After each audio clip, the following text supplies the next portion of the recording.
지금으로부터 약 2000년 전 우리의 신앙의 대상이신 하나님이신 예수 그리스도는 이 땅에 오셨습니다. 여러분, 예수님이 이 땅에 오셨어요. 오신 이유가 바로 무엇입니까? 오신 이유가 바로 무엇이에요?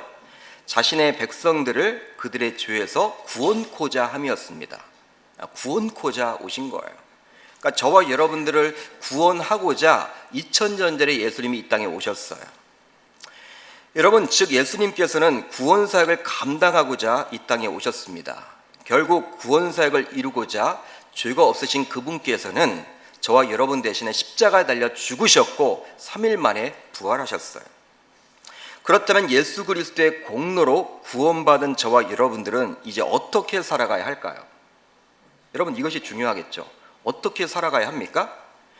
여러분, 구원이란 개념은요, 우리가 죽은 다음에 천국 가는 것, 그것만을 말하는 것일까요? 물론 여러분, 그것도 구원이죠. 죽은 다음에 천국 가야 되는 것이죠. 여러분, 그게 구원 맞습니다. 근데 그것이 여러분 진정한 구원이라고 할 수 있을까요? 여러분, 어떻게 생각을 하십니까? 그것도 물론 구원이지만 그건 반쪽짜리 대답이에요. 구원은 바로 현재 개념입니다. 현재 개념이에요. 그러니까 우리가 예수님의 십자가의 죽음과 그 부활, 즉 복음을 받아들이면요, 그 즉시 우리는 구원을 받습니다. 구원의 바로 현재성이죠. 구원의 현재성이에요. 그러니까 죽은 다음에 가는 천국, 그것도 의미가 있지만 바로 우리가 구원받은 자로서 이제 이 땅에서 살아가는 거예요. 그렇기 때문에 저와 여러분들은 이 대한민국이라는 땅덩어리에 발을 디디면서 살아가죠. 그리고 여러분, 대한민국의 통치에 여러분 순응하며 살아갑니다. 이 대한민국 정치 지도자들의 통치에 여러분 순응하며 살아갈 수밖에 없지만 한편으로는요, 그것만이 다가 아니라는 거예요. 우리는 이제 하나님을 믿기 때문에 하나님의 백성으로서 하나님의 통치를 받고 살아가야 하는 것입니다. 실제로 예수님께서는 공생애 사역을 시작하셔서 그리고 공생애 사역을 하시면서 계속해서 반복적으로 하시는 이야기가 있어요. 바로 무엇입니까? 하나님 나라에 대해서 선포를 해주고 있다는 거예요. 예수님께서는 공생애 사역 내내 하나님 나라의 복음, 하나님 나라의 통치 규범, 하나님 나라의 백성으로서 어떻게 우리가 살아가야 할지에 대해서 계속해서 이야기를 해주십니다. 여러분, 사복음서를 보게 되면 그런 내용들로 구성이 되어 있어요. 그러다 보니 당시 정치 지도자들, 종교 지도자들과 충돌이 일어날 수밖에 없었습니다. 여러분, 왜 그럴까요? 여러분, 충돌은 어느 때 일어납니까? 어떤 때 충돌이 일어나요? 사람들 사이에 가치관이 다를 때, 생각이 다를 때 충돌이 일어나요. 여러분, 왜 부부가 가장 가까운데도 충돌을 할까요? 왜 싸울까요? 내 생각과 다르니까, 내 가치관과 다르기 때문에 싸우는 거예요. 그러니까 마찬가지로 예수님 당시 예수님은 하나님의 나라의 통치 규범에 대해서 하나님 나라의 백성들이 어떻게 살아가야 하는지에 대해서 계속 이야기를 한단 말이죠. 여러분, 당시 정치 지도자들, 종교 지도자들은요, 이게 여러분 충돌이 일어나는 거예요. 받아들이지 못하는 거예요. 내가 다스리는 나라는 이런 나라인데 왜 너는 이런 나라를 꿈꾸냐? 여러분, 예수님이 가는 곳마다 많은 사람들이 몰려들었잖아요. 병도 고쳐주시고 귀신도 내어 쫓으시고, 그때마다 예수님은 그것만 하신 것이 아니라 바로 하나님 나라의 복음에 대해서 이야기를 합니다. 그러니까 자신들의 통치 방법과는 다른 이 하나님 나라에 대해서 자꾸 이야기를 하다 보니까 이제 당시 종교 지도자들과 정치 지도자들은요, 화가 난 거예요. 화가 나서 이제 가만둬서는 안 되겠다. 내가 한번 손을 봐야겠다. 틈을 노려서 여러분 기회를 잡아서 내가 가만두지 않겠노라고 그렇게 다짐한 것입니다. 결국 그것으로 인해서 예수님은 많은 고초를 당하게 되었죠. 오늘 말씀 누가복음 8장을 보더라도 예수님께서는 여전히 하나님의 나라에 대해서 선포를 하십니다. 그 후에 예수께서 각 성과 마을에 두루 다니시며 하나님의 나라를 선포하시며 그 복음을 전하실세 12 제자가 함께 하였고, 또한 악귀를 쫓아내심과 병고침을 받은 어떤 여자들 곧 7 귀신이 나간 자 막달라인이라 하는 마리아와 헤로데 청지기 구사의 아내 요한나와 수산나와 다른 여러 여자가 함께하여 자기들의 소유로 그들을 섬기더라. 여러분, 누가복음 8장을 보면요, 이게 독특하죠, 구조가. 여러분, 바로 예수님께서는 하나님 나라를 선포하시며 그 복음을 전하셨는데 이 말씀을 자세히 보시면요, 누구의 이름이 기록되어 있습니까? 여인네들의 이름이 기록되어 있어요. 마치 여인 천하처럼. 여인네들의 이름이 기록되어 있습니다. 누가 여러분 기록되어 있습니까? 막달라 마리아, 요한나, 수산나, 그리고 다른 여러 여자들. 즉 예수님 주변에는 12제자들뿐만 아니라 누가 있었다라는 거예요? 여자들이 머물고 있었다라는 거예요. 12제자들은요, 명분이 있죠. 예수님의 공식적인 제자입니다. 공식적인 제자예요. 그렇기 때문에 예수님 옆에 있어도 돼요. 물론 여자들도요, 예수님에게서 치유와 회복을 경험했기 때문에 여러분 있을 수 있다고 생각을 하겠지만 당시 사회적인 분위기로 봐서는요, 이거 불가능한 일이에요. 여러분 지금으로부터 약 2000년 전입니다. 여성이란 존재는 지금의 그런 존재와는 달라요. 오히려 요즘에는 여성 상위 시대처럼 느껴질 때도 많이 있잖아요. 여러분 당시에는 여성의 인권이 없었어요. 여성은 숫자에도 세임받지 못했습니다. 여성들은 자기의 목소리를 낼 수 없었어요. 그런데 예수님께서 선포하신 하나님 나라에서는 12제자들과 동일하게 이 여인들도 자신의 이름을 당당하게 불려지고 있고요, 만왕의 왕이신 예수 그리스도 옆에 머물고 있다는 거예요. 놀랍지 않습니까 여러분? 이건 충돌이죠, 충돌. 당시 종교 지도자들과 정치 지도자들은 용납할 수 없는 거예요. 근데 하나님 나라의 복음은요, 이렇게 임팩트가 있는 거예요. 여러분 그 당시에 이 통치 규범과는 완전히 다른 뭔가 새로운 통치 규범인 것이죠. 누가는 의사라는 직업에 맞게 굉장히 합리적이고 논리적인 사고를 소유한 사람이었습니다. 의사였기 때문에 그가 논리적이다, 그건 아니겠지만 아무튼 누가가 작성한 이 누가복음과 사도행전을 보게 되면요, 그의 성격을 우리가 이렇게 잘 볼 수가 있어요. 굉장히 여러분 꼼꼼하고요, 합리적이고 굉장히 논리적입니다. 여러분 특별히 누가복음을 보세요. 이 사복음서 가운데 누가복음을 보게 되면 이 누가의 성격이 그대로 드러나서 뭐 다른 복음서에서는 여러분 대충 기록된 그런 말씀들이 아주 디테일하게 그 사건을 아주 여러분 이렇게 잘 조여가면서 이렇게 보여가면서 그 사건을 여러분 잘 비춰줘요. 사건에서 여러분 정확하게 이렇게 그려주고 있습니다. 이런 누가가 보더라도 예수님이 선포한 하나님의 나라는 이 땅의 통치 방법과 분명히 달랐던 것이죠. 그러기에 예수님이 들어가는 곳마다 세상 나라의 통치 그러한 방법과 충돌이 일어나게 되는 것입니다. 여러분 복음이 들어갈 때요, 여러분 왜 그 복음을 사람들이 받아들이지 않고 왜 여러분 배척을 합니까? 우리나라 초창기 때도 굉장히 여러분 복음 안 받아들이려고, 지금 이렇게 자유롭게 우리가 이 복음을 가지고 전도도 하고 그리고 예배도 드리지만 초창기는 그러지 않았잖아요. 많은 선교사님들의 순교를 당했잖아요. 여러분 왜 그럴까요? 근데 우리나라만 그런 게 아니에요. 전 세계 어디를 가든지 이 복음이 들어가게 되면요, 왜 그렇게 충돌이 일어날까요?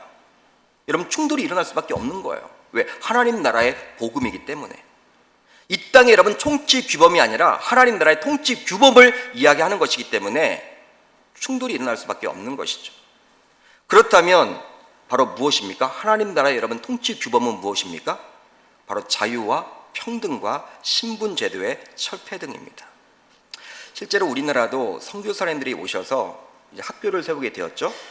그 학교를 세움으로 인해서 여성들도 남성들과 동일하게 공부하게 되었어요.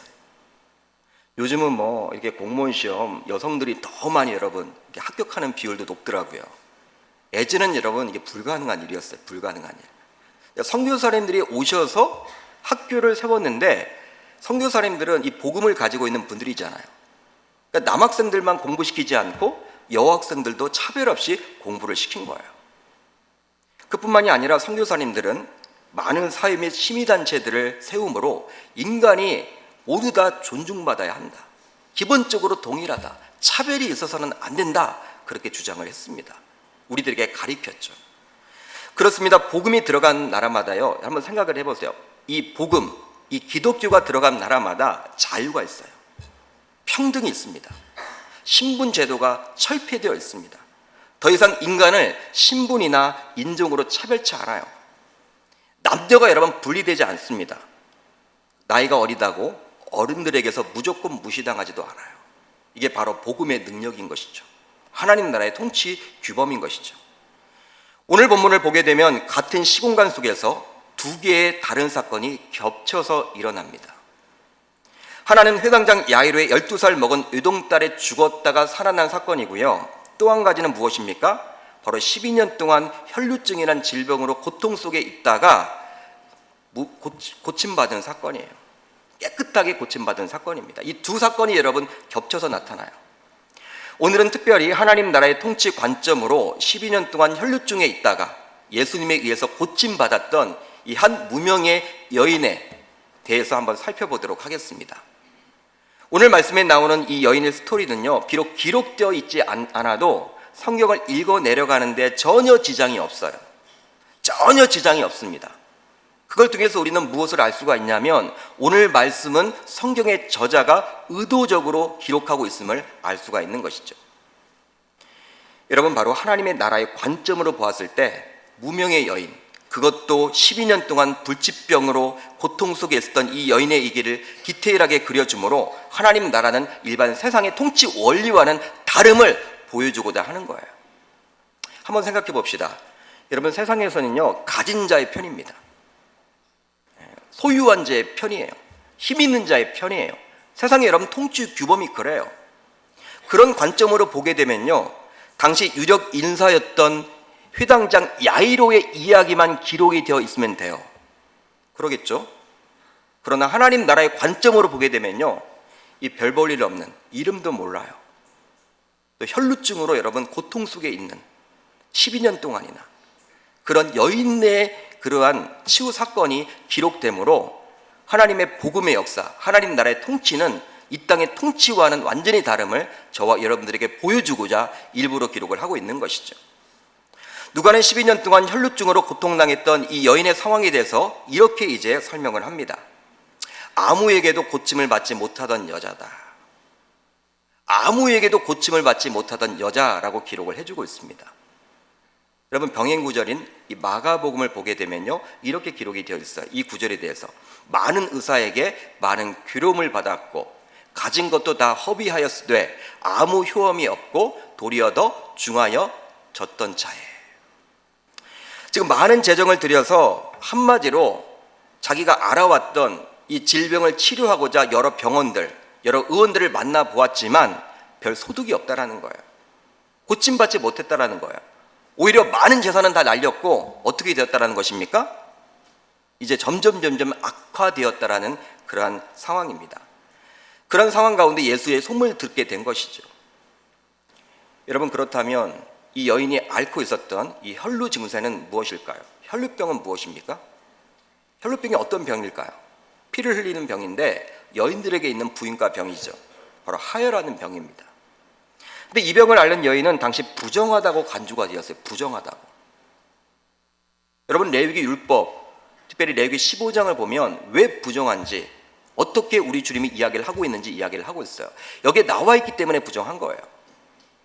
만일 여인의 피의 유출이 그의 불결기가 아닌데도 여러 날이 간다든지 그 유출이 그의 불결기를 지나도 계속되면 그 부정을 유출하는 모든 날 동안은 그 불결한 때와 같이 부정한즉 그의 유출이 있는 모든 날 동안에 그가 눕는 침상은 그에게 불결할 때 침상과 같고 그가 앉는 모든 자리도 부정함이 불결할 때의 부정과 같으니 그것들을 만지는 자는 다 부정한즉 그의 옷을 빨고 물로 몸을 씻을 것이며 저녁까지 부정할 것이요 그의 유출이 그치면 이래를 센 후에야 정하리니.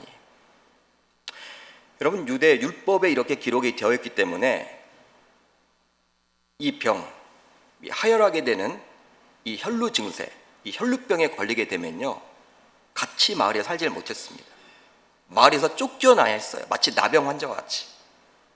왜냐하면 여러분, 이 부정한 여자가 만지는 물건들이요, 다 어떻게 돼요? 부정하게 되는 거예요. 그러니까 어느 누가 여러분 이 사람과 여러분 생활을 같이 할 수가 있겠습니까? 이 사람이 만지는 물건마다 다 부정하게 되다 보니까 여러분 이 사람은 왕따가 되는 거예요. 가족들에게도 여러분 버림을 받게 되는 거예요. 유대 율법이 여러분 당시 얼마나 여러분 잘 지켜졌습니까? 지키지 않으면 종교 지도자들이 질책을 했죠. 정죄를 했죠. 그러니까 그런 것들이 무서웠기 때문에 이 여인은 여러분 어떻게 됐다라는 거예요? 아마도 몰라도 이 마을에서 쫓겨났을 거예요. 그런데 12년 동안 이 여인은 유다 사회 속에서 육체적인 고통뿐만 아니라 정신적인 고통 속에서 매일매일 눈물이 마를 날이 없었겠죠.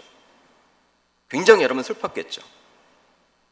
여러분 자신의 그런 육신의 질병, 이 하혈을 하게 되면요 빈혈이 생기잖아요. 예? 빈혈이 생기고 결국 여러분 피가 점점 모자라지면 나중에 결국 죽음을 맞이하게 된 질병 아닙니까? 얼마나 여러분 힘들겠습니까? 근데 그것만 힘든 것이 아니라 정신적인 거 여러분 더 힘들죠. 누가 여러분 같이 밥도 먹어주지도 않아요. 같은 마을에서 여러분 있지도 못해요. 가족들에게도 여러분 버림을 받는 거예요. 여러분 그런 마음을 한번 가져보세요. 여러분 한번 그런 마음을 가지고 이 본문을 한번 바라보세요. 이 여인이 여러분 얼마나 힘들겠습니까? 정상적인 활동을 할 수도 없겠죠. 그런데 이런데 이 여인이 예수의 뒤에 와서 예수님의 옷술을 만지게 돼요. 예수님의 옷술, 즉 옷깃을 만지게 됩니다. 아마도 이 여인은 자신이 유다 공동체에서 왕따임을 잘 알았기 때문에 예수의 앞이 아니라 몰래 뒤에 와서 그의 옷깃을 잠시 만졌던 것 같아요. 그러겠죠? 왜 안 그러겠습니까? 만약에 여러분 자신이 예수님 앞에 나타나면요 예수님과 항상 같이 옆에 있었던 그 제자들이 다 알고 있기 때문에 여러분 정죄를 받고 어쩌면 종교 지도자들이 그 자리에 있다면 굉장히 여러분 난처하게 되기 때문에 비록 몰래 예수님 뒤에 와서 그 옷깃이라도 여러분 만졌던 거예요. 그런데 놀라운 일이 벌어집니다. 놀라운 일이 벌어져요. 몰래 예수의 뒤에 와서 예수의 옷술에 손을 대었던 그 여인이 즉시 고침을 받게 됩니다. 할렐루야. 즉시 고침을 받게 된 거예요. 즉시 고침을 받게 된 거예요. 기적이 일어나게 된 것이죠. 이 여인은 자신의 몸에서 갑자기 하혈이 멈추었음을 느끼게 되었습니다. 12년 동안 자신을 그렇게 힘들게 했던 그 하혈, 생각만 해도 여러분 끔찍할 텐데 갑자기 여러분 예수님의 옷깃을 딱 손에 대는 순간 그렇게 12년 동안 자기를 힘들게 했던 그 하혈이 멈추었음을 본인이 느끼게 된 거예요. 여러분 그럼에도 불구하고요 이 여인은 기뻐할 수가 없었습니다. 여러분 왜 기뻐할 수가 없었을까요? 여러분 기쁜 일 아닌가요? 치유받았는데 여러분 왜 기쁜 일이 아닌가요? 기뻐하고 싶지만 기뻐할 수가 없어요. 왜 그렇습니까? 예수님의 옷술을 만져서 나았기 때문에. 여러분 이것을 말하게 되면 자신은 율법을 어긴 것이 되고 당시 종교 지도자들에 의해서 정죄를 당해야 하기 때문에 기뻐도 기쁨을 표출하지 못해요. 가만히 있게 됩니다. 그래서 어디 떠나지는 않고 가만히 그 자리에 있었어요. 여러분 기쁠 때 여러분 기뻐하지 못하는 것도 여러분 참 난감하죠. 내 자녀가 여러분 좋은 대학에 갔는데 이게 부정 입학이다. 여러분 누구에게 말을 못할 거 아니에요. 그런 거 여러분 마찬가지예요. 지금 이 여인은 정말 기뻐하고 싶어요. 기뻐하고 싶지만 기뻐할 수 없는 게 율법을 어겼기 때문에. 율법을 어겨서 병이 나았기 때문에. 아이러나죠.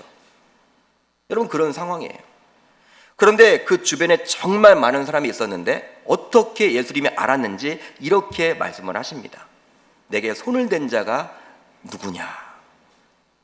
내게 손을 댄 자가 누구냐라고 물어요. 이런 예수님의 질문을 듣고 수제자인 베드로는 이렇게 대답을 하죠. 주여, 무리가 밀려들어 미나이다. 주여, 무리가 밀려들어 미나이다. 여러분 이 말은 어떤 뜻입니까? 베드로가 왜 이런 얘기를 했습니까? 예수님 한번 생각을 해보십시오. 한번 주위를 둘러보세요. 이렇게 많은 형제자매들이 있는데 많은 무리들이 있는데 당신의 옷에 당신의 몸에 손을 안 대려고 해도 그냥 어쩔 수 없는 거예요. 되어지는데 어떡합니까? 사람들이 이렇게 많은데 예수님이 이해를 해주셔야죠. 그걸 가지고 왜 이야기를 하십니까? 당신이 이해를 해주셔야죠. 여러분 그런 말이에요. 정말 많은 사람이 있다라는 거예요. 정말 많은 사람들이. 여러분 이러한 의도로 베드로는 많은 무리들이 밀려오고 있다라고 말씀하신 것이죠. 그러나 예수님은 다시 이렇게 말씀을 하십니다. 내게 손을 댄 자가 있도다. 이는 내게서 능력이 나간 줄 알미로다. 아멘. 하혈병에서 고침을 받게 된 것을 이 여인, 즉 본인만 알고 있었던 것이 아니었습니다. 여러분 누구도 알았다라는 거예요? 예수 그리스도. 예수 그리스도. 그러니까 자신만 고침 받은 줄 알았는데 자신만 느꼈는데 예수님은 이미 알고 계셨어요. 그러게 주님은 다시 물어봤던 것이죠. 그러니까 자신에게서 능력이 나간 줄을 자신이 잘 알고 있기 때문에 물었던 거예요. 아무리 예수의 수제자라고 하지만 베드로는 예수님과 이 여인 사이에 일어난 이 치유의 사건을 알지 못합니다. 누구와 누구만 알아요? 고침받은 이 여인과 예수 그리스도만이 아는 거예요. 제3자인 베드로는 몰라요. 아무리 수제자라고 하지만. 이렇게 예수님이 다시금 자신의 몸에 손을 댄 자가 있다라고 말씀하시자 이 여인은 이제 더 이상 숨길 수가 없었습니다. 숨어 지낼 수가 없었어요. 그래서 두려움에 떨며 예수께 나타나서 엎드립니다. 그리고 손을 댄 이유와 손을 댔더니 어떤 일이 벌어졌는지 치유받았음을 주변 사람들에게 간증해요. 이야기를 합니다. 여러분, 오늘 말씀을 보게 되면 반복적으로 사용하는 단어가 나와요. 바로 42절에 나오는 밀려들더라 라는 단어입니다. 밀려들더라. 42절에 나와 있죠. 근데 이 단어가 45절에도 역시 나오는데 밀려들어 미나이다. 밀려들어 미나이다. 이렇게 나와요. 그러니까 같은 단어가 여러분 지금 몇 번 나옵니까? 3번 나오죠. 42절에 밀려들더라. 45절에 어떻게 나와 있습니까? 밀려들어. 또 45절에 미나이다. 개역 개정 성경을 보게 되면, 우리가 읽는 성경을 보게 되면 같은 단어예요. 같은 뜻입니다. 그런데 이 단어는 비슷한 의미를 갖지만 원어를 보게 되면 다른 단어를 사용하고 있습니다. 다른 단어를 사용해요. 그렇다면 42절에 나온 밀려들더라 라는 단어는 어떠한 여러분 의미입니까? 어떤 의미예요? 오늘 말씀인 누가복음 8장에 나와 있는 바로 씨 뿌리는 자의 비유에 나오는 이 단어, 같은 단어가 나오거든요. 씨 뿌리는 자의 비유, 누가복음 8장에 여러분 오늘 본문의 말씀 앞부분을 보게 되면 씨 뿌리는 자의 비유가 나오는데 거기에 이런 단어가 나옵니다. 기운이 막혀. 나오죠? 기운이 막혀. 기운이 막혀라는 단어와 동일한 단어가 바로 이 밀려들더라예요. 이것은 어떤 의미냐? 바로 질식하다라는 의미예요. 질식하다. 혹시 여러분 사람들이 많이 있는 곳에 들어가 보신 적이 있으십니까? 굉장히 여러분 질식당할 것 같은, 산소는 부족하고 이산화탄소는 굉장히 많아가지고 여러분 굉장히 어지러워지는, 질식당할 것 같은 그런 느낌. 굉장히 지금 사람이 많다라는 것이죠. 45절에 나와 있는 밀려들어라는 단어는 죄수들을 좁은 감옥에 몰아넣는 거예요. 작은 방 안에 죄수들을 수십 명, 수백 명을 몰아넣는 거. 여러분 그것이 바로 밀려들어라는 뜻입니다. 마지막으로 45절에 나온 미나이다라는 단어는요, 이 포도주를 만들려고 포도를 여러분 으개는 거예요. 누르는 거예요, 여러분. 압착하는 거예요. 그때 사용하는 단어가 바로 이 미나이다라는 단어입니다. 여러분 뭐라 할까요? 얼핏 보기에는요 비슷한 단어가 맞죠? 비슷한 단어이지만 사용할 때는 좀 구분이 된다고 해야 될 것 같아요. 아무튼 이 세 단어가 묘사하는 것은요, 예수님이 질식할 정도로, 예수님을 좁디 좁은 인간 감옥에 가둘 정도로, 심지어는 예수님을 압착하여 으갤 정도로 몰아넣는 형국이라 할 수 있는 것이죠. 여러분 쉽게 말하면요, 예수님을 여러분들 이렇게 좁은 장소에 몰아넣는 거예요. 우겨쌈을 당할 정도로 예수님이, 정말 많은 무리가 그 자리에 있음을 알 수가 있는 것입니다. 그러니까 얼마인지는 몰라요. 여러분 이 정도의 무리가 아니에요. 여러분들 몸이 다는 거예요. 여러분 자신이 어떻게 여러분 안 해도 그냥 딱딱 붙는 그러한 지경에 이르는 거예요. 여러분 어떻게 설명을 하면 좋을까요? 이 출근할 때 이 신도림역에 여러분 가본 적이 있으십니까? 굉장하죠. 굉장해요. 제가 예전에 한번 2호선에서 내려서 1호선으로 갈아타면서 수원에 갔어야 했어요. 아침 시간에 일찍 수원에 가려고 했는데 내 의지와는 상관없이 나중에 알고 보니까 인천엔 플랫폼에 서 있더라고. 인천 갈 뻔했어요. 남잔데 키만 작지, 그래도 군대까지 다녀왔는데 힘도 센데 나와는 상관이 없어. 이렇게 가지고 그냥 가는데 알고 보니까 나는 수원이 아니네. 수원 가야 되는데 갈 수가 없어요. 여러분 수원 쪽은 다 인천 쪽으로 어떻게 많이 갔나 봐요, 사람들이. 여러분 그런 거, 예수님이 여러분 그런 형편이에요. 여러분 예수님에게 손을 댄 사람들이 굉장히 많았겠죠. 예수님의 옷을 만진 사람들이 굉장히 많았겠죠. 수십 명, 수백 명이 아마 예수님을 다 만졌을 거예요. 예수님께서는 정말 많은 손의 터치를 경험하셨습니다. 어쩌면 수백 명의 손길, 수십 명의 손길이 예수님과 그의 옷을 다 터치를 하고 있는 상황일 거예요. 아마도 대부분은 의도치 않게 예수님을 터치했겠지만 어떤 사람들은 의도를 가지고 터치한 분도 있을 거예요. 왜? 막 치유의 역사가 나타나고 귀신을 내어 쫓으니까 신기하잖아. 만져보려고 하는 것이죠. 만져보려고. 성도님들 가운데는 저를 만져보려고 하는 분들도 있어요. 저는 그런 능력은 없는데 신기하나 봐. 목사님 한번 만져보겠다. 말을 하고 만지시니까 제가 만져라고 하시죠. 네. 그렇다고 오늘 다 만지지 마시고. 여러분, 예수님도 여러분 이렇게 가시니까 얼마나 신기해요. 그런 기회를 이용해서 내가 만져봐야겠다. 여러분, 그런 분도 분명히 있을 거 아니에요. 그러나 그런 수많은 손의 터치를 예수님은 경험을 하지만, 느꼈지만 전혀 기억지 못해요. 기억에 남지 않아요. 그냥 무의미하게 스쳐 지나가는 손이었기 때문입니다. 그러나 예수님은요, 딱 한 사람의 손은 기억합니다. 딱 한 사람의 손은 기억했어요. 바로 그 짧은 순간 자신의 옷술을 만진 그 사람의 손만큼은 분명히 느꼈고 기억까지 났어요. 왜냐하면 자신에게 손을 댄 그 사람의 손을 통해서 자신의 능력이 나갔기 때문에 그걸 기억하고 있는 것이죠. 여러분, 주님께서 기억하신 손은 누구의 손입니까? 수많은 무리의 손이 아니었습니다. 바로 누구의 손이었어요? 12년 동안 혈루증으로 고통 속에 있었던 그 여인의, 무명의 여인의 손이었습니다. 그게 하나님 나라라는 거예요, 여러분.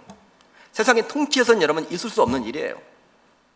세상에 여러분 통치, 권력 이런 데서는요, 세상의 방법으로는요 말이 되지 않는 것이죠.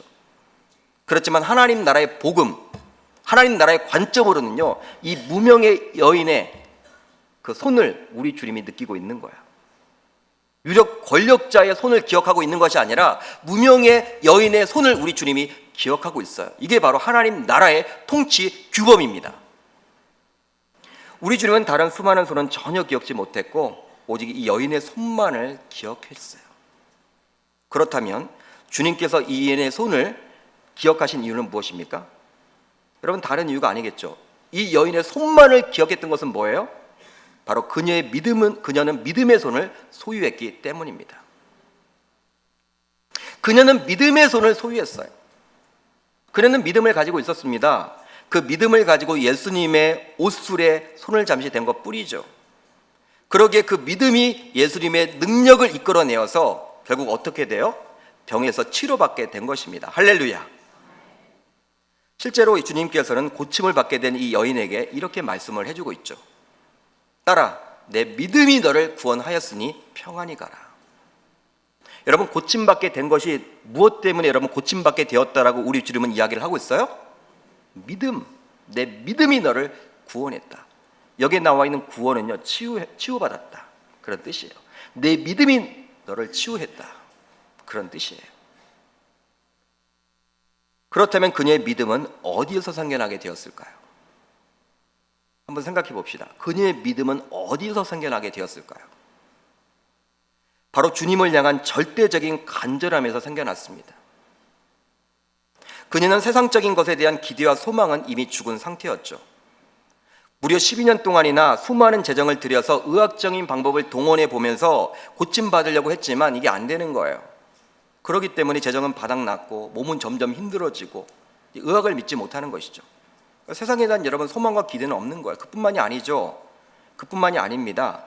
유다 공동체에서 12년 동안 왕따로서 살아가야만 했습니다. 그렇기 때문에 이 여인은요, 세상에 대한 기대와 소망은 다 사라진 그런 상황이에요. 이제 어떡하지? 나는 살고 싶은데, 나는 지금 이 12년 동안 이렇게 힘든데 앞으로 몇 년 동안 또 이렇게 가야 되는 거야? 너무 힘든데 왜 내 편은 하나도 없는 것이지? 누가 나에게 도움을 주는 사람도 하나도 없고 이 재정도 다 떨어져서 병원도 가보지 못하고 어떡하지? 약도 먹지 못하고 세상에 대한 원망과 불신과 유다 공동체에 대한 섭섭함, 이런 것들이 여러분 가득 찬 사람이 바로 이 여인이었어요. 이런 자포자기의 상태에서 한 소문을 듣게 됩니다. 바로 누구의 소문을 듣게 되었습니까? 예수 그리스도. 즉 예수를 통해서 수많은 사람들이 불치 난치 희귀병에서 해방되었고 자유하게 되었고 치유받았고 심지어는 귀신 들렸던 많은 사람들이 치유받았다는 이야기를 듣게 된 거예요. 특별히 예수님은 그 당시 사회 분위기와는 달리 여성 우대 정책을 폈나 봐요. 여성들도 내쫓지 않는다. 예수님 주변에 심지어 여성들도 있대. 여러분, 이런 소문을 듣게 된 거예요. 지난 12년 동안 항상 가까운 사람들에게 무시를 당하고 종교 지도자들, 정치 지도자들에 의해서 정죄당했던 자기가, 왕따당했던 자신이, 이 예수님께서는 그 시대 속에서 여인을 차별하지 않는다라는, 오히려 예수님 주변에 여인들이 많다라는 그 이야기를 듣고 이 여인은 어떻게 된 거예요? 위로받게 되는 것이죠. 위로받게 되는 거예요. 야, 희망이다, 희망. 희망이 생긴 거예요. 즉, 이 여인에게 말씀이 들린 것입니다. 복음이 들려지게 된 거예요. 이런 말씀을 듣고 난 다음부터 그녀는 예수를 만나기만 하면 자신의 질병도 고침받을 수 있다라는 간절함을 갖게 된 것입니다. 그 간절할 수 있는 그 마음, 그것이 바로 믿음으로 이어지게 된 것이죠. 금년 2월 청지기 세미나 강사로 이 강단에서 말씀을 선포해 주셨던, 또 간증해 주셨던 예배 사역자인 장종택 목사님을 아마 기억하실 거예요. 나오신 분들은 아마 아실 거예요. 유튜브에 들어가셔서 장종택 목사라고 치면요, 굉장히 여러분들 유명하신 분인데, 건강했던 둘째 딸 온유가 어느 날 특이성 뇌염에 걸렸습니다. 여러분, 뇌염에 걸렸으니까 이제 뇌 검사를 해보겠죠. MRI, CT 다 찍어봐도 이상이 없는 거예요. 근데 우연치 않게 전신 다 엑스레이를 찍는 가운데 원인을 발견했는데요, 바로 난소에 기형 종양이 생기게 된 거예요. 아직 어린데, 학교 가지도 않은 아직 나이인데 난소에 기형 종양이 생겼는데, 그 종양을 공격해야 하는 항체가, 정상적인 항체가 뇌를 공격하는 희귀병에 걸렸음을 이렇게 의사를 통해 듣게 된 거예요. 답이 없는 거예요. 결국 여러분 어떻게 됩니까? 이 둘째 딸 온유가 발작을 일으키는데요, 목사님이 그런 간증을 해주셨잖아요. 2시간에서 5시간 여러분 발작을 한다. 발작을 하게 되면요, 다 꼽았던 여러분 이렇게 링겔, 여러분 그런 바늘 같은 걸 다 여러분 뒤집어 두고 하기 때문에 정신이 없는 거예요. 피투성이가 되는 거예요. 여러분, 종합병원에서도 포기를 하는 거예요. 중환자실에 있는데도 이 간호사와 의사들이 손을 두 손 두 발 다 든 거예요. 얘는 우리가 안 되니까 당신들이 와서 얘를 돌보십시오. 중환자실에 부모가 들어가서 여러분 케어를 해야 돼요. 의사도 포기하고 간호사도 포기했어. 안 된다라는 거예요. 발작이 무섭기 때문에.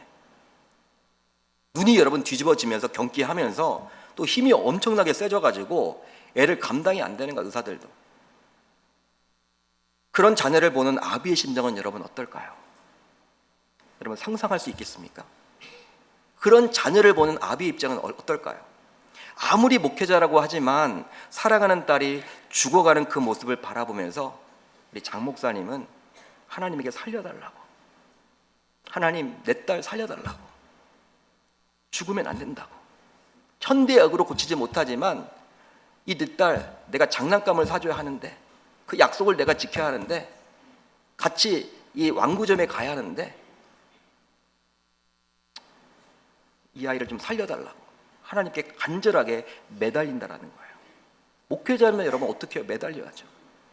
그동안 수많은 예배를 인도하는 예배 사역자로서 목사님이 그런 간증도 하셨죠. 주님을 향한 그러한 간절함보다는 스킬로, 경험으로 많은 찬양을 해왔던 자신의 모습을 바라보면서 내 딸 하나가 이렇게 목숨이 지금 죽어가는 그 상황 가운데 간절함을 가지고 그렇게 매달리고 하나님 앞에 했던 그 모습과 이렇게 비교되면서, 아, 자신이 지금까지 사꾼이었구나, 자신이 지금까지 예배 사역자가 아니었구나, 하나님에 대한 간절함보다는 내 스킬과 내 노력으로, 내 기쁨으로 찬양을 했구나, 하나님 말을 올려드리지 못했구나, 회개하게 되더라는 거예요. 간절함 없이 찬양할 수도 있다는 것을 그분이 간증을 해주셨습니다. 짧은 시간이지만 저와 이제 티타임을 좀 나누었어요. 제 목양실에서 티를 마시면서 이야기를 나누었는데 목사님 기도를 이렇게 저한테 해달라고 하더라고요. 저를 알지도 못했거든요. 저랑 안면이 없는 분이었거든요. 여러분, 친한 분들에게는 여러분 기도 부탁을 할 수가 있지만 처음 보는 사람한테 저에게 기도 부탁을 하는 거예요. 자기 딸이 지금 많이 좋아졌지만 은혜로 전국 성도님들의 기도로, 후원으로 많이 좋아졌지만 아직도 병원에 다니고 있다. 나는 완치받기를 원한다. 여러분, 그 아비의 간절함이 제게 와닿았어요. 전 그때 떠올랐습니다. 아, 이런 게 간절함이구나. 자기 딸을 살리기 위해서 목회자라는 모든 홀들을 버리고 하나님 앞에 간절하게 매달리는 그의 모습이 여러분 전달이 되었습니다. 사랑하는 성도 여러분, 오늘을 살아가는 저와 여러분들은 정말 주님을 향한 간절함이 있으십니까? 기도를 하더라도 간절한 마음을 가지고 기도하세요? 보통 국민소득이 2만 불을 넘어서 3만 불이 넘어가게 되면 하나님을 찾기보다는 스스로의 힘으로 문제를 해결하려고 하는 성도들이 많아진다고 합니다. 그때부터 그렇게 많이 모여왔던 기도원도요, 문을 닫기 시작해요. 여러분, 기도원이 다 지금 무너졌어요. 지난주 목요일에 이렇게 군산에서 같이 이렇게 군산에서 사역하시는 목사님이 저에게 연락이 온 거예요. 갈멜산 기도원에 와 있다라는 거예요. 목사님 어떻게 군산에서 여기까지 왔습니까? 이번 주에 특세를 한 주간 해서 말씀을 준비해야 되는데 그렇게 많았던 기도원이 다 사라졌다는 거예요. 갈멜산역까지 왔더라고요. 방을 잡고 식사를 하면서 목사님 정말 기도원, 우리가 뜨겁게 기도했던 그 시절이 있었는데 이제 기도원이 갈 기도원이 없다라는 거예요. 전국에. 안 되는 거예요, 여러분. 사람이 기도 안 하는 것이죠. 기도의 모습은 있으나 정말 기도하는 사람들은 적어졌습니다. 그런데 현재 우리나라가 국민소득 3만 불 시대를 지금 지나고 있죠. 이제 성도님들은 무언가 간절함을 가지고 신앙생활을 하는 것이 아니라 그냥 마음의 안식과 평화를 위해서 혹은 스스로의 만족을 위해서 신앙생활을 합니다. 그러다 보니 주님의 역사하심을 체험하지도 못하고 무기력한 신자로서 이 땅을 살아가는 것이죠. 성경을 보면서도 기적과 이적이 나오게 되면 어떻게 여러분들 그걸 넘깁니까? 지금은 일어나지 않아. 지금은 일어날 수 없는 거야. 예수님 당시에는 기적과 이적이 필요했지만 지금은 아니야. 한마디로 성경을 무협소설과 같이 취급하기도 합니다. 여러분, 우리들은 예배의 자리, 말씀을 듣는 자리, 기도의 자리, 그리고 섬김과 봉사의 자리에서 끊임없이 예수님께 접촉하려고 해요. 그런 접촉하려는 노력은 쉬지 않고 합니다. 예배의 자리에 나와 있습니다. 기도의 자리에 나와 있습니다. 또 섬김과 봉사의 자리에 나와 있어요. 말씀을 듣는 자리에 나와 있어요. 어쩌면 그런 목적을 가지고 이 예배 자리에 참석하신 분들도 이 가운데 계실 거예요. 만나기 위해서, 주님 만나기 위해서 이 예배에 나오신 분들도 분명히 있을 거예요. 그것 자체가 여러분 나쁜 건 아닌데, 분명한 것은 우리의 그런 노력이 중요한 것이 아니라 주님의 기억에 남는 신자가 돼야 됨을 여러분 믿으시길 바랍니다. 그것이 중요한 거예요. 주님의 기억에 남는 신자가 되어야 하는 것이죠. 주님의 기억에 남아야지만 주님의 능력을 전달받아서 우리는 이 땅에서 믿음의 사람이요, 능력 있는 신자로서 당당하게 살아갈 수 있게 되는 것입니다. 그러기 위해서 우리들은 주님을 향한 간절한 믿음을 가져야 할 줄 믿습니다. 마치 오늘 말씀에 나오는 혈루증에 걸렸다가 고침받은 여인처럼 말이죠. 여러분, 간절함을 담은 믿음의 손만이 우리 주님이 기억하시는 유일한 소림을 여러분 기억하실 수 있기를 바랍니다. 그렇게 기도를 할 때도 여러분 한번 간절함을 가져보세요. 그 장종택 목사님처럼 간절함을 가지고 한번 기도해 보세요. 여러분, 예배 자리에 나왔습니다. 이게 어쩌면 우리들에게 마지막 예배가 될 수도 있다. 그러면 예배에 참석하실 때 어떤 마음을 갖겠습니까? 간절함을 갖게 되겠죠. 찬양을 불러도요, 여러분 다음 주에 여러분 찬양 내가 못 부를 수도 있어요. 찬양을 부르실 때도 이게 마지막 찬양이라는 생각을 가지고 간절함을 가지고 불러보시기를 바랍니다. 그리고 섬김과 봉사의 자리에 대해서도 간절함을 한번 가져보세요. 정말 여러분 섬기는 것도요, 이 봉사하는 것도요, 때가 있는 거예요. 나이가 여러분 점점 높아지면요 하질 못해요. 하나님이 건강 주실 때 할 수 있는 것입니다. 감사함을 가지고 간절함을 가지고 해나가야 하는 것이죠. 바로 주님을 만나면 나의 문제가 100% 해결받을 수 있다라는 그 간절한 말입니다. 여러분, 주님을 한번 갈망해 보시기를 바랍니다. 여러분, 그러한 간절함을 가지게 되면 이제 용기가 생기게 돼요. 용기가 생깁니다. 혈루증에 걸려서 부정한 여인으로 취급을 받았던 비록 예수님 앞에는 나오지 못했지만 예수님 뒤에라도 나와서 그 옷술이라도 잡으려고 했던 그 용기를 여러분 누가 주신 것입니까? 간절한 믿음이 준 거예요. 그러게 우리 신자에게 있어서 간절함을 가진 믿음보다 무서운 것은 없습니다. 무서운 것은 없어요. 이 간절함을 가진 믿음보다 무서운 건 없는 거예요. 왜 그렇습니까? 간절함을 가진 믿음의 사람의 손을 우리 주님은 반드시 기억하시기 때문입니다. 그 믿음의 사람이 하는 기도의 손, 찬양의 손, 말씀을 읽기 위해서 넘기는 손, 성김과 봉사의 손을 우리 주님은 기억하신다라는 거예요. 외면치 않으신다라는 거예요. 이제 이곳에서 예배드리는 저와 여러분들 모두 간절한 믿음을 소유함으로 주님이 기억하시는 손을 모두 가질 수 있기를 주의 이름으로 축복합니다. 여러분, 우리가 예배 드리고 우리가 말씀을 읽고 기도하는 그 행위보다도 우리 주님에게 기억에 남는 신제가 되어야 하는 거예요. 스쳐 지나가는 우리 신제가 아니라 우리 주님의 기억에 남는 신제가 되어야 합니다. 그러기 위해서 우리가 예배를 할 때에도, 기도를 할 때에도, 말씀을 읽을 때에도 간절함을 담은 믿음을 가지고 해나가야 하는 것이죠. 그렇게 한번 해보세요. 이 가을 그런 영적인 훈련을 받고 나아감으로 하나님께 인정받고 사랑받는 우리 계명교회 온 성도님들 다 되시기를 주의 이름으로 축복합니다.